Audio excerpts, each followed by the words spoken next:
लेकिन जो ये दृश्य अध्यक्ष महोदय इस प्रजातंत्र के मंदिर में आज हम देख रहे हैं, जिस प्रजातंत्र के मंदिर में इस देश की संस्कृति, इस देश का सद्भाव, इस देश की विचारधारा निर्मित की जाती, जिस प्रजातंत्र के मंदिर से देश की 140 करोड़ जनता अपनी प्रेरणा लेती, उस प्रजातंत्र के मंदिर में ये स्पष्ट हो गया है अध्यक्ष महोदय कि इन लोगों को ना देश की चिंता है, ना प्रधानमंत्री के पद की चिंता है, ना राष्ट्रपति के पद की चिंता है। इनको तो केवल अपनी हैसियत की चिंता है। ये देश को पूर्ण रूप से स्पष्ट हो गया। अध्यक्ष महोदय, मुझे 20 साल हो गए हैं इस संसद में, मेरा अपना सौभाग्य मैं मानता हूं, लेकिन ऐसा दृश्य में मैंने 2 दशक में नहीं देखा है कि जिस तरीके से देश के सर्वोच्च पद के व्यक्ति 140 करोड़ जनता के हृदय में स्थापित इस देश के प्रधानमंत्री के प्रति जो शब्दों का उपयोग विपक्ष के द्वारा किया गया है, मैं मानता हूं कि सदन के सामने नहीं लेकिन देश की जनता के सामने इन्हें माफी मांगनी चाहिए। आज जो दृश्य हम देख रहे हैं अध्यक्ष महोदय कि अविश्वास प्रस्ताव के आधार पर, अध्यक्ष महोदय मैं आपका संरक्षण चाहूंगा। ये बोलने के लिए कभी तैयार हो जाते हैं लेकिन सुनने के लिए तैयार नहीं होते। ना देश की जनता की ठोक कर 2 बार चुनाव में नतीजा हजम करने के लिए तैयार है, न सदन की बात सुनने के लिए तैयार है। आज जो स्थिति उत्पन्न हुई है अध्यक्ष महोदय, जो अविश्वास प्रस्ताव लाया गया है, सर आपका संरक्षण मैं चाहता हूं, इनको कंट्रोल किया जाए। देश की जनता ने तो अपना पूरा परिणाम इनके चेहरे पे दिखा दिया। जो जनता के सामने नहीं कर पा रहे वो आज सदन में बैठ के कोशिश कर रहे हैं करने के लिए। जो अविश्वास प्रस्ताव इनके द्वारा यहां लाया गया, यह अविश्वास प्रस्ताव मणिपुर की बात नहीं है। मिशन मणिपुर के आड़ में ये अपनी राजनीतिक रोटियां सेकने के लिए आज यहां उपस्थित हुए हैं। पिछले 2 दिन से मैं सुन रहा हूं अध्यक्ष महोदय, हम इनको भी बता दें कि अगर ये इनका वर्ताव रहा तो इनकी बात भी इस प्रजातंत्र के मंदिर में हम सुनने नहीं देंगे। पूर्ण रूप से स्पष्ट करना चाहते हैं अध्यक्ष महोदय, जो इस क्षेत्र में और इस सदन में प्रस्तुतिकरण हुई है, ये वो बादल है जो गरजना चाहते हैं लेकिन बरसते नहीं। ये वो बादल है जो चर्चा में रहना चाहते हैं लेकिन चर्चा सुनना नहीं चाहते। अध्यक्ष महोदय, आज अध्यक्ष महोदय ये अविश्वास प्रस्ताव जो लाया गया है, सारे आवश्यक विमर्श एक तरफ रखे गए हैं और इनकी हट एक तरफ है। हमारे देश के प्रधानमंत्री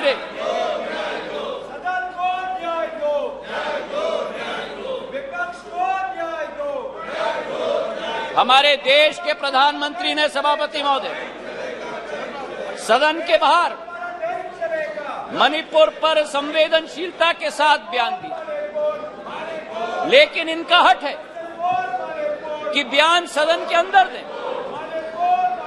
गृह मंत्री जी ने यहां बैठकर दिन प्रतिदिन स्पष्ट किया कि जिस दिन जिस घंटे पे आप चर्चा करना चाहते हैं हम तैयार है करने के लिए, लेकिन 17 दिन इसी तरह ये सदन को इन्होंने चलने नहीं दिया। 17 दिन मजबूर करके स्थगित किया। और आज अध्यक्ष सभापति महोदय, मैं स्पष्ट करना चाहता हूं कि जो ये लोग मौन व्रत की बात करते हैं, मैं इनसे पूछना चाहता हूं 1993 में जब मणिपुर की जातीय हिंसा में 750 लोगों की जान गई थी, तब तत्कालीन प्रधानमंत्री नरसिम्हा राव जी ने सदन के अंदर मौन व्रत क्यों धारण किया था? इसका जवाब ये दें।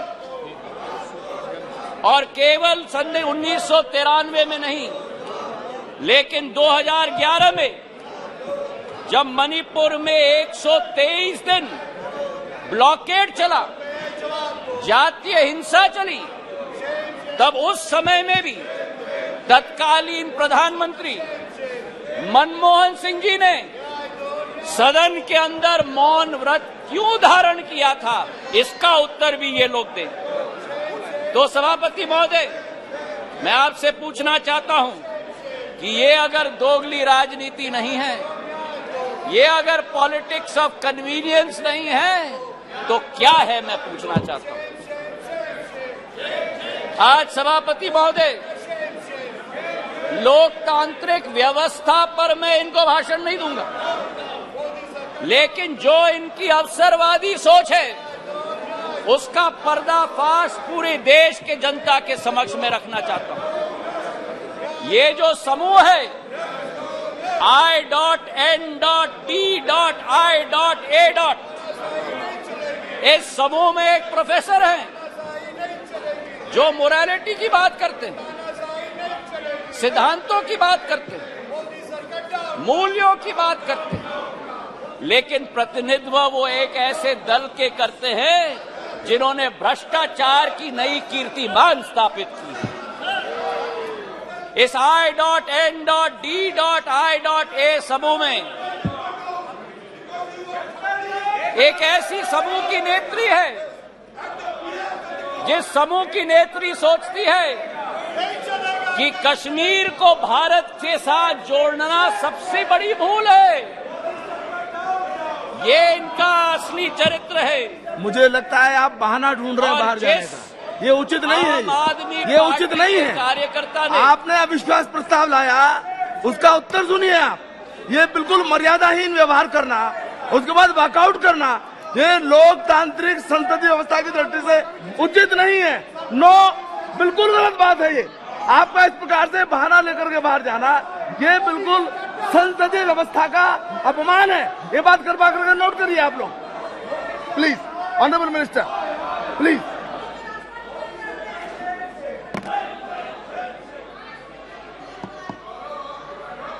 सभापति महोदय, देश की जनता ने इनको बाहर का दरवाजा दिखा दिया है। अब सदन से भी स्वयं बाहर जा रहे हैं।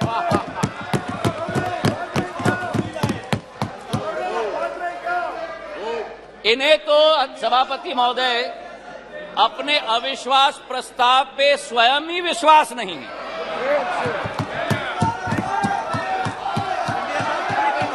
सुन लो, धैर्य रखो और सुन लो। इतने उत्तेजित मत हो। जो देश की जनता ने परिणाम दिया है वो स्वीकार करो। अब सभापति महोदय, इनके जो एक समूह है I.N.D.I.A. घमंडिया समूह, उस समय में समूह में आम आदमी पार्टी के कार्यकर्ता ने स्वयं यूपीए सरकार पर 2G और कोल स्कैम का PI लगवाया, और आज कांग्रेस का हाथ आपके साथ। ये स्थिति अंदर की बात। और वही स्थिति सभापति महोदय हमारे टीएमसी के साथी यहां बैठे हुए थे, जिस टीएमसी के बारे में अधीरदा रोज इस सदन में लपक कर भ्रष्टाचार की बात करते थे, चिटफंड की बात करते थे, अपने संसदीय क्षेत्र में कार्यकर्ताओं की कत्लों की बात कर रहे थे। आज वही कांग्रेस पार्टी और वामपंथी दल हाथ में हाथ उस टीएमसी के साथ मिला रहे हैं सभापति महोदय। तो ये इनकी असलियत है। और जो मैं कहना चाहता हूं सभापति महोदय कि अगर इन लोगों को अपने गठबंधन में एक दूसरे के विरोधी होकर भी सत्ता के लालच के साथ पूरे तरीके से कुनबे की तरह साथ में आ रहे हैं।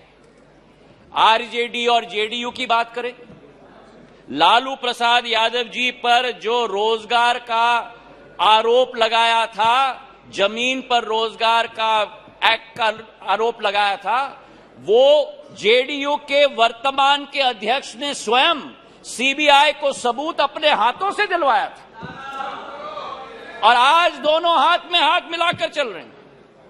ये संविधान बचाने की बात करते हैं सभापति महोदय, ये क्या अपना ईमान पहले बचा पाएं, उसका उत्तर देश की जनता को दें। आज सभापति महोदय विचित्र स्थिति है। आ गए, ये नाटक कर रहे थे। आ गए, क्या नाटक करते हो? आपका स्वागत है। अंदर जाता है। बहुत बढ़िया ड्रामा कर रहे हैं। आपका स्वागत है। आज बड़ी विचित्र स्थिति है सभापति महोदय कि जिनके दिल नहीं मिलते वे दल मिल चुके, जिनके दिल नहीं मिलते वे दल मिल चुके हैं और जिनके इतिहास में वैचारिक या व्यवहारिक संबंध या सिद्धांतिक संबंध न हो, वो आज लोकसभा चुनाव के लिए एक साथ होकर लोकतंत्र बचाने की आवाज लेकर आज सदन में आए। जहां मणिपुर हिंसा की बात की गई सभापति महोदय, इस मणिपुर की घटना का इस्तेमाल या मैं कहूं दुरुपयोग करके अपना लॉन्च पैड बनाने की ये कोशिश कर रहे हैं। जो मणिपुर में घटना घट रही है ये निंदनीय है, घोर निंदनीय है। कोई भी भारतीय नागरिक इसका सपोर्ट नहीं कर सकता। हम सबके लिए ये घोर निंदनीय घटना है। लेकिन अध्यक्ष महोदय, सभापति महोदय, अगर भारत के इतिहास के काले पन्ने पलटें तो मैं पूछना चाहता हूं, सन 1964 के बंगाल के दंगे के समय में ये मौन क्यों थे?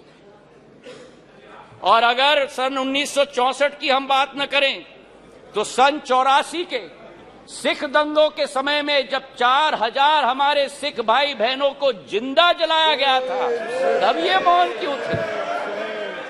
मेरठ के सन 87 के दंगों के समय में ये मौन क्यों थे?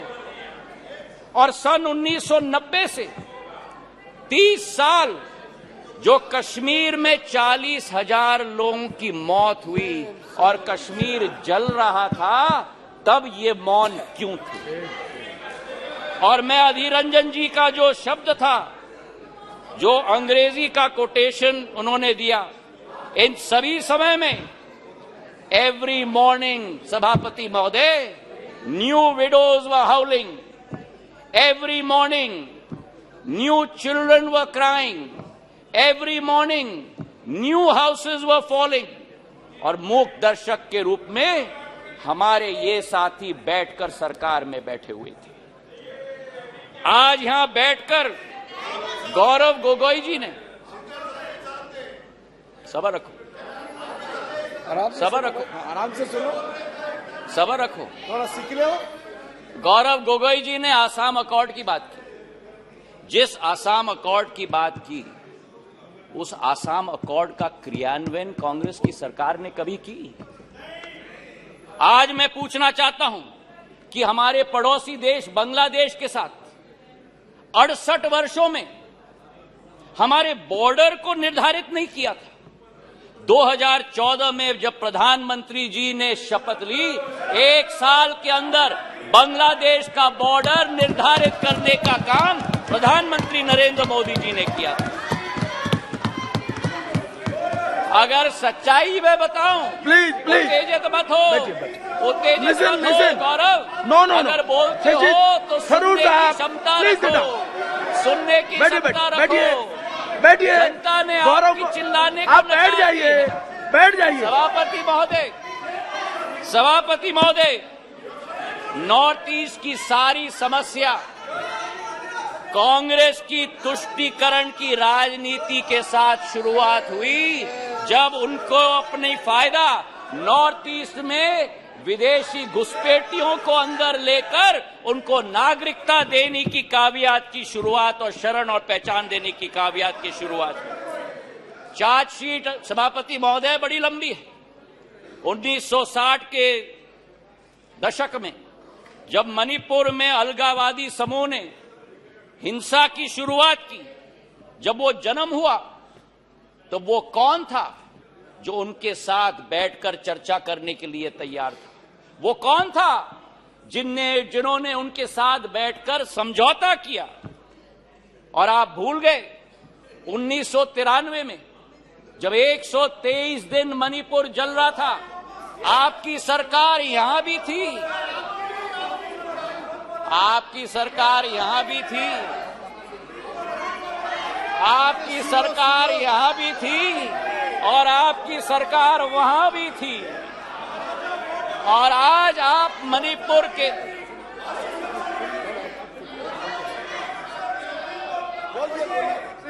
और आज सभापति महोदय अधीर दा उठकर कह रहे थे कि मणिपुर के सांसद क्यों नहीं बोले। उस समय मणिपुर का सांसद इस सदन में रोते रोते हुए उनका वक्तव्य क्या था इस संसद में मैं पूछना चाहता हूं। जब आपकी सरकार यहां भी थी और आपकी सरकार वहां भी थी, मणिपुर के सांसद ने इस संसद में 1993 में वक्तव्य दिया। उन्होंने कहा, and I quote, the state government is helpless, it has no funds, the state government cannot even afford to purchase weapons for the security persons to fight the insurgents. Please, ये सुनिएगा, please think that Manipur is a part of this country. It affects the whole nation. शायद कांग्रेस के नेता को इन शब्दों को सुनना चाहिए था कल यहां भाषण देने के पहले। मुझे आज सभापति महोदय मुजफ्फर वारसी जी की शब्द याद आती और मैं कोट करना चाहता हूं, औरों के ख्यालात की लेते हैं तलाशी, औरों की ख्यालात की लेते हैं तलाशी और अपने गिरबान में झांका नहीं जाता। आज ये स्थिति उत्पन्न हो गई है। तथ्यों के आधार पर अगर हम बात करें, कल गृह मंत्री जी ने सदन में पूरा व्याख्यान दिया।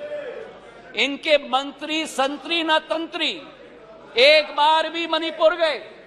हमारे गृह मंत्री 3 दिन वहां रात दिन बिताए हैं। हमारे राज्य मंत्री ने 23 दिन, नित्यानंद राय जी ने मणिपुर में बैठकर स्थिति का जायजा लिया।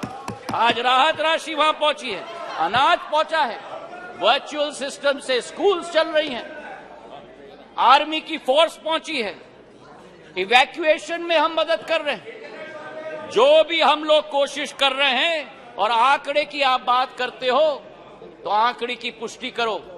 ये पिछले 9 साल मणिपुर में सबसे शांतिपूर्ण समय रहा है इंसर्जेंसी के दृष्टिकोण से। आपके 10 साल से 3 गुना कम इंसर्जेंसी हुई है और 6 गुना कम सिविलियन डेथ्स आज मणिपुर में हुआ है। सभापति महोदय, नॉर्थ ईस्ट की जब हम बात करते हैं, नॉर्थ ईस्ट की जब हम बात करते थे 1 दशक पहले, तो चित्र हमारे दिमाग में आता था। हिंसा का चित्र आता था, आतंक का चित्र आता था, अस्थिरता की चित्र आती थी। और उसके पीछे एक कारण है। उसके पीछे कारण यह है कि दशकों से जो सरकार रही थी, उनकी सोच विचारधारा थी कि अगर बॉर्डर विलेजेस में और उत्तर पूर्वी क्षेत्र में अगर विकास किया तो वहां जागरूकता उत्पन्न होगी, इसलिए उन्हें विकास से वंचित रखा जाए। हमारे प्रधानमंत्री ने 2015 में, देश के प्रधानमंत्री ने पहला कदम लिया। जो भी हिंसक संगठन थे मणिपुर के, उनके विरुद्ध सर्जिकल स्ट्राइक करके म्यांमार तक खदेड़ के भेज दिया था सभापति महोदय। और उसके बाद पहला कदम जो लिया विकास व्यापक सोच के साथ, एक विचारधारा के साथ उन्होंने एक विकास का मंत्र दिया। सभापति महोदय, विकास का मंत्र दिया हीरा, क्योंकि उत्तर पूर्वीय क्षेत्र भारत का हीरा है। हीरा मतलब हाईवे, हीरा मतलब इंटरनेट, हीरा मतलब रेलवेज, हीरा मतलब एविएशन। और जिस उत्तर पूर्वी क्षेत्र में केवल 2500 करोड़ का रेलवे बजट होता था, आज 10,000 करोड़ रुपए का रेलवे बजट है। सभापति महोदय, आपको आश्चर्य होगा कि मेघालय जैसे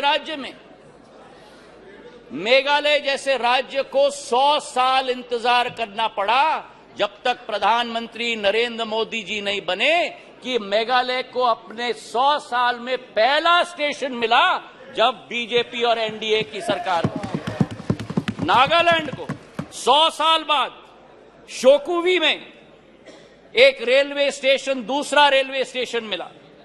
और इसी के साथ साथ जब यूपीए की सरकार थी, उस समय सड़क की प्रगति और विकास, गडकरी साहब यहां बैठे हुए हैं, 1.5 किलोमीटर प्रतिदिन की कछुआ चाल के आधार पर चलती थी। प्रधानमंत्री नरेंद्र मोदी जी और गडकरी जी की जोड़ी ने आज उत्तर पूर्वी राज्य में 3.5 किलोमीटर प्रतिदिन की रफ्तार से आज सड़क बनाने का काम किया। हाईवेज और ब्रिजेस की जाल बनी। किरेन रिजिजू के साथ मेरा प्रवास वहां हुआ है। हमने दोनों देखा है कि भारत में अगर पानी पर सबसे लंबा पुल बना है, तो अगर कहीं बना है तो ढोला सदय ब्रिज ब्रह्मपुत्र पर हमारे असम के राज्य में बना हुआ है। और उसी के साथ किसी ने कभी कल्पना नहीं की थी उत्तर पूर्वी राज्यों के बारे में, पर उत्तर पूर्वी राज्य को विश्व के साथ जोड़ने का अगर संकल्प किसी का रहा, तो भारत को म्यांमार और थाईलैंड के साथ सुपर हाईवे बनाने का काम प्रधानमंत्री नरेंद्र मोदी जी का रहा। मुझे तो आश्चर्य हुआ सभापति महोदय कि इनके अरुणाचल प्रदेश और सिक्किम, हमारा भी है पर मेरे साथी हैं, अरुणाचल प्रदेश के हमारे वहां के भी सांसद मेरे साथी, पर अरुणाचल प्रदेश और सिक्किम, दो उत्तर पूर्वी राज्यों में आजादी के 67 वर्ष बाद भी एक भी एयरपोर्ट नहीं। 9 सालों में अरुणाचल में एक नहीं लेकिन 3 एयरपोर्ट, तेजू, पासीघाट और होलोंगी बनी है, और सिक्किम में पाक्योंग। जिस अरुणाचल प्रदेश में केवल 9 हवाई अड्डे थे, आज उस अरुणाचल प्रदेश में सभापति महोदय 17 हवाई अड्डे हैं। 17 हवाई अड्डे।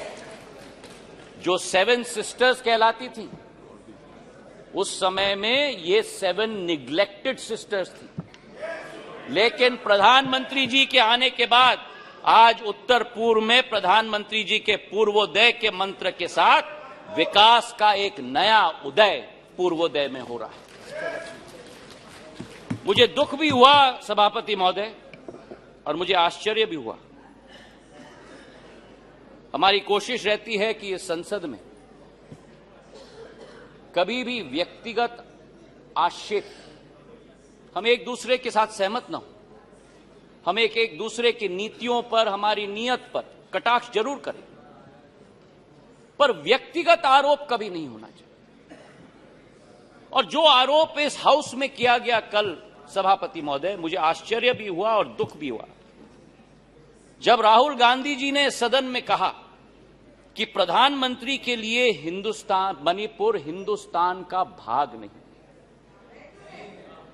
मैं बताना चाहता हूं आपको सभापति महोदय कि जिस प्रधानमंत्री ने उत्तर पूर्वी राज्य को विश्व के साथ जोड़ा है, जिस प्रधानमंत्री का उत्तर पूर्वी क्षेत्र के साथ दिल का रिश्ता है, जिस प्रधानमंत्री ने भारत के दुश्मनों को उत्तर पूर्वी राज्य से खदेड़ कर बाहर कर दिया हो, जिस प्रधानमंत्री के रोम रोम में भारत माता बसती हो, जिस प्रधानमंत्री ने भारत कश्मीर को भारत के अभिन्न अंग बनाने के लिए अनुच्छेद 370 रद्द किया हो, श्यामा प्रसाद मुखर्जी के सपने को एक विधान, एक प्रधान और एक निशान को साबित किया हो। मैं बताना चाहता हूं विपक्ष को सभापति महोदय कि भारत को अलग अलग टुकड़ों में देखने की विचारधारा आपकी है, हमारी नहीं।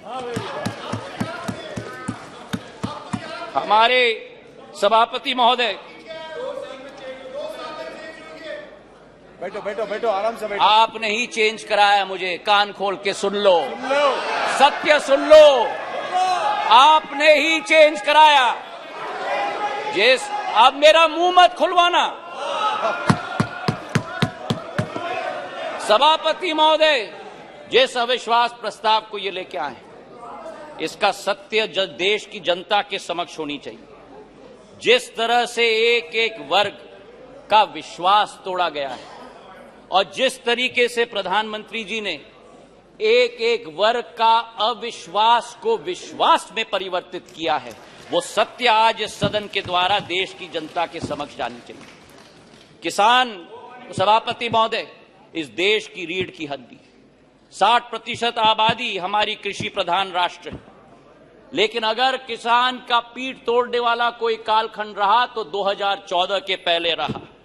आज हमारा किसान को समर्थन मूल्य पर्याप्त मात्रा में मिल रहा है, उसकी खरीदगी पर्याप्त मात्रा में हो रही है। आज हमारे किसान कितने उत्तेजित हो रहे हैं। सभापति महोदय, खुजली बहुत आती है, खुजली बहुत आती है, खुजली बहुत आती है। आज हमारे किसान को, सभापति महोदय, धान की खरीदी में 90% वृद्धि हुई है, गेहूं की खरीदी में 75% वृद्धि हुई है। नरेंद्र सिंह जी यहां बैठे हुए हैं। हमारे समर्थन मूल्य की हम बात करें, 2014-15 में धान की एमएसपी 1360 थी, आज धान की एमएसपी 2183 है, 60% की वृद्धि हुई है। कल कपास की बात की गई, कपास की एमएसपी हम बात करें, कपास की एमएसपी 3350 रुपए होती थी, आज वही कपास की एमएसपी बढ़कर 6620 हो चुकी है, 80% की वृद्धि हो गई। सोयाबीन की एमएसपी 2560 रुपए होती थी, आज 4600 रुपए हो चुकी है, 80% की वृद्धि हुई है। तो जहां हमारे देश का किसान, हमारे देश का अन्नदाता समृद्ध हो चुका है, उसी के साथ साथ किसान के लिए जो सीमांत हमारा कृषक है, 80% हमारा कृषक आज भी सीमांत कृषक है, उसके लिए एक सुरक्षा कवच के रूप में किसान सम्मान निधि के जरिए 6000 रुपया प्रति वर्ष 11.5 किसानों के खातों में 2,40,000 करोड़ रुपए प्रधानमंत्री ने पहुंचाने का कार्य किया। यही अंतर है तुष्टीकरण और संतुष्टीकरण के बीच में, सभापति महोदय। और इसी में मैं बहुत बताना चाहता हूं, मध्य प्रदेश में भारतीय जनता पार्टी की शिवराज सिंह जी की सरकार ने इस 6000 रुपए में 6000 रुपए अतिरिक्त मिलाकर 12,000 रुपया प्रति साल 80 लाख किसानों के खाते में डालने का कार्य किया। हमारे देश के पूर्व प्रधानमंत्री अटल बिहारी वाजपेयी जी का एक सपना था, उनका एक सपना था कि इंटरलिंकिंग ऑफ रिवर्स होना चाहिए, और आज उनके सपने को अगर साकार किया है तो प्रधानमंत्री नरेंद्र मोदी जी ने Ken Betwa interlinking of reverse के आधार पर किया। 42,000 करोड़ रुपए की योजना, उत्तर प्रदेश और मध्य प्रदेश के 13 जिलों को मिलाकर 60 लाख लोग प्रभावित होंगे। ये वो बुंदेलखंड क्षेत्र है जिसने अपने इतिहास में सूखी माटी के अलावा कुछ नसीब नहीं किया था। अध्यक्ष सभापति महोदय, आज वहां 11 लाख हेक्टेयर की सिंचाई होगी, 105 मेगावाट की ऊर्जा का सर्जन होगा, और उसी के साथ इस परिवर्तन के स्केल पे भी मैं बात करना चाहता हूं।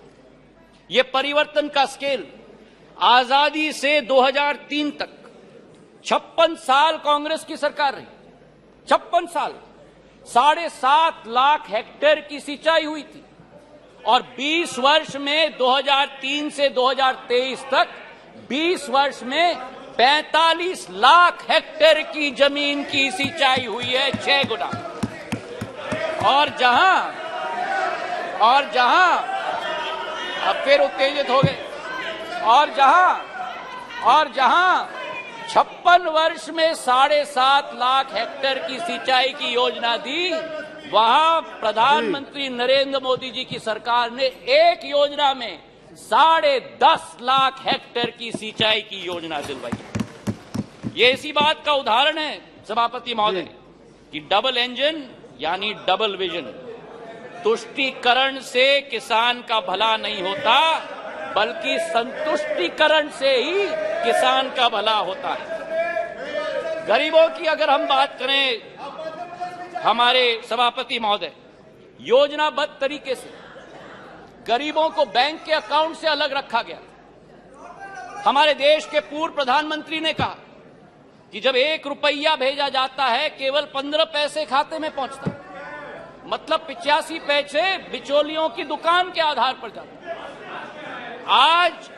आज हमारे प्रधानमंत्री के द्वारा, नरेंद्र मोदी जी के द्वारा 50 करोड़ जन धन अकाउंट स्थापित करके 25 लाख करोड़ रुपए गरीबों के खाते में डालने का कार्य किया गया है सभापति महोदय।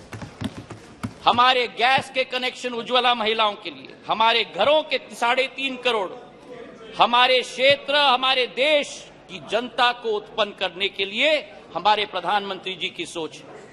अर्थव्यवस्था की बात हमारे वित्त मंत्री जी ने किया। मैं एक बात उनकी बात में जोड़ना चाहता हूं। स्कैम्स की लंबी लिस्ट कल गृह मंत्री जी ने पढ़ी थी। कोल का स्कैम हुआ, 2G का स्कैम हुआ, अनेक स्कैम हुए। और आज मैं बोलना चाहता हूं कि जिस राह पर इंडिया नहीं लेकिन भारत चल रहा है प्रधानमंत्री जी के नेतृत्व में, जहां कोई निजी हित नहीं होगी, केवल राष्ट्र हित होगी, उसी संकल्प के साथ हम लोग आगे चल रहे हैं। 9 साल में सभापति महोदय हम लोग 10 नंबर आर्थिक व्यवस्था के रूप से आज 5 नंबर तक पहुंचे जी।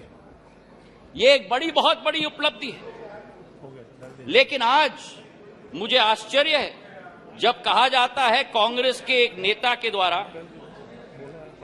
कि इस क्षेत्र में ओवर कॉन्फिडेंस देखिए कांग्रेस की। नेता बयान देते हैं कि सरकार चाहे किसी के भी हो, लेकिन भारत को तीसरी सबसे बड़ी अर्थव्यवस्था बनना तो अरिथमेटिक इनएविटेबिलिटी है। तो ये इनएविटेबिलिटी की गारंटी आपने 9 साल पहले क्यों नहीं दी? कांग्रेस की सरकार के समय आजादी से आज तक 67 वर्षों में हम लोग केवल 12 नंबर से 10 नंबर पर पहुंचे, और जब 9 साल में 10 नंबर से हम 5 पर पहुंच जाएं तो अरिथमेटिक इनएविटेबिलिटी बढ़ जाती है। ये दोगली नीति कहां से हुई? और आज हमारे दोस्त अमोल कोले जी ने पर कैपिटा इनकम की बात उठाई। मुझे खुशी है उन्होंने उठाई। आपको आश्चर्य होगा सभापति महोदय ये सुनते हुए कि भारत 67 सालों में भी सब साउथ अफ्रीका की पर कैपिटा इनकम को हमने पार नहीं किया जब इनकी सरकार होती थी। 9 साल में पर कैपिटा इनकम आज डबल हो चुका है सभापति महोदय। हमारी सोच और विचारधारा, बैंकिंग सेक्टर की हम बात करें, बैंकिंग सेक्टर देश की रीढ़ की हड्डी होती है, और लोन्स तो इनके समय में बच्चों का खेल हो गया था। एक कहावत थी कि फोन पर लोन, ये स्थिति हो गई थी। 5.5 लाख करोड़ से ज्यादा एनपीए का पहाड़ छोड़ के गए थे। आज उसकी सफाई अरुण जेटली जी ने और निर्मला सीतारमण जी ने करके देश को आगे बढ़ने के लिए कैपेक्स की एक नई रचना की शुरुआत की। कभी हम कल्पना कर सकते थे कि भारत में 10 लाख करोड़ रुपए का कैपेक्स का प्रोग्राम होगा, और इंफ्रास्ट्रक्चर का कैपेक्स का प्रोग्राम भी ऐसे कि 10 साल में 15,000 किलोमीटर की रेलवे लाइन बनी, और एनडीए सरकार के समय में 26,000 किलोमीटर की रेलवे लाइन बनी। हाईवे की निर्माण की बात करें तो 67 वर्षों में 91,000 किलोमीटर के हाईवे, और 9 वर्षों में, गडकरी साहब जी यहां बैठे हैं, 55,000 किलोमीटर की हाईवे 9 सालों में 1,45,000 किलोमीटर की हाईवे बनी। और यही स्थिति सिविल एविएशन के क्षेत्र में जी 74 एयरपोर्ट 67 वर्षों में और 148 एयरपोर्ट 9 वर्षों के अंदर। और इसी के साथ जो हमारा पावर डेफिसिट कंट्री था, आज पावर सरप्लस हो गया। हम लोग स्टील इंपोर्टर होते थे, आज स्टील एक्सपोर्टर बन गए। 216 गीगावाट से 420 गीगावाट पर पहुंच चुके हैं। कोल के मामले में 565 मिलियन टन से 900 मिलियन टन, और इस वर्ष 1 बिलियन टन का उत्पादन देश करेगा कोल का। सभापति महोदय, मैं ये कहना चाहता हूं कि ये अरिथमेटिक इनएविटेबिलिटी नहीं है। आज भारत जो 2014 में 5 मिनट और 2014 में दूसरे देशों पर निर्भर होता था, प्रधानमंत्री जी ने आत्मनिर्भरता का सिग्नल दिया। जिस देश में हम लोग झोली निकालकर वैक्सीन की भीख मांगते थे, आज उसी भारत में 2 वैक्सीन का आविष्कार होता है और उत्पादन होता है।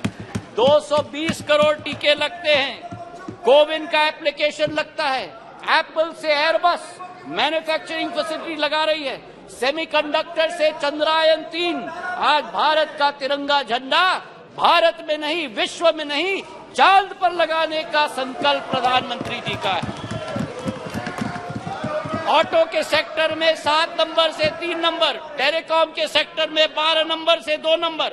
ये अरिथमेटिक इनएविटेबिलिटी नहीं है, ये सशक्त नेतृत्व और दक्षतापूर्ण सरकार का परिणाम है। मेरे सभापति महोदय, प्रधानमंत्री जी का संकल्प है कि तीसरी पारी में भारत में वर्ल्ड क्लास इंफ्रास्ट्रक्चर गांव-गांव तक हम पहुंचाएंगे। ये मोदी जी की गारंटी है। तो आज सभापति महोदय, ये स्वच्छ इंडिया अभियान की बात कर रहे हैं। ये कहते हैं कि नफरत के बाजार में मोहब्बत का दुकान लाएंगे। इनका दुकान तो भ्रष्टाचार का दुकान है, झूठ का दुकान है, तुष्टीकरण का दुकान है, अहंकार का दुकान है। केवल का नाम दुकान का बदलते हैं, सामान वही है। राहत इंदारी जी के शब्द मुझे याद आते हैं कि नए किरदार आते जा रहे हैं, मगर नाटक पुराना चल रहा है। मैं ये कहना चाहता हूं कि अधीर रंजन चौधरी जी ने स्वयं कहा कि ये मजबूरी का गठबंधन है। मैं उनको कोट करना चाहता हूं।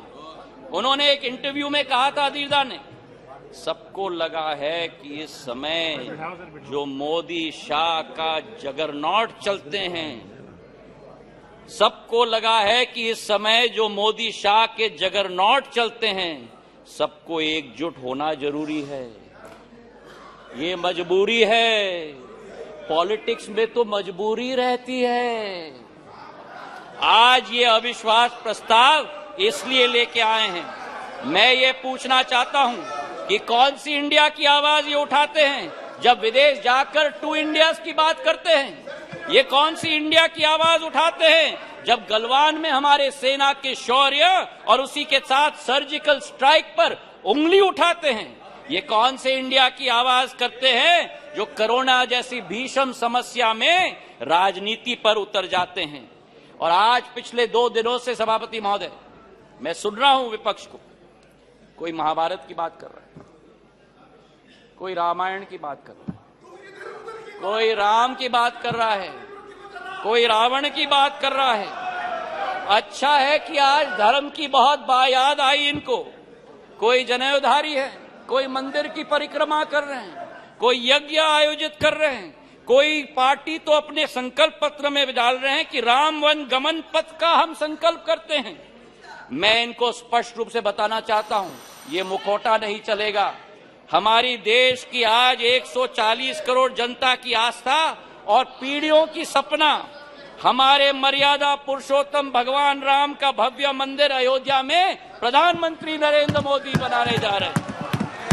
तो आज इनको मैं कहना चाहता हूं कि तीसरी बार भी, 2 बार आपको रिजेक्ट किया है, तीसरी बार भी प्रचंड बहुमत के साथ एनडीए की सरकार यहां स्थापित होगी। जी धन्यवाद। प्रधानमंत्री नरेंद्र मोदी जी के नेतृत्व में भारत आज चल चुका है अमृतकाल से शताब्दी काल के सफर पर विश्व गुरु के रूप में भारत स्थापित होगा, इसमें कोई दो राय नहीं। और आप इस सत्य को अपने झूठ के साथ पराजित नहीं कर सकते। मैं अंत में 4 लाइन करके अपना बात समाप्त करता हूं। नागफनी पुष्प दे नहीं सकते, नागफनी पुष्प दे नहीं सकते, भ्रष्टाचारी जनहित सोच नहीं सकते। नागफनी पुष्प दे नहीं सकते, भ्रष्टाचारी जनहित सोच नहीं सकते। आपातकाल लगाने वाले संविधान की रक्षा कर नहीं सकते।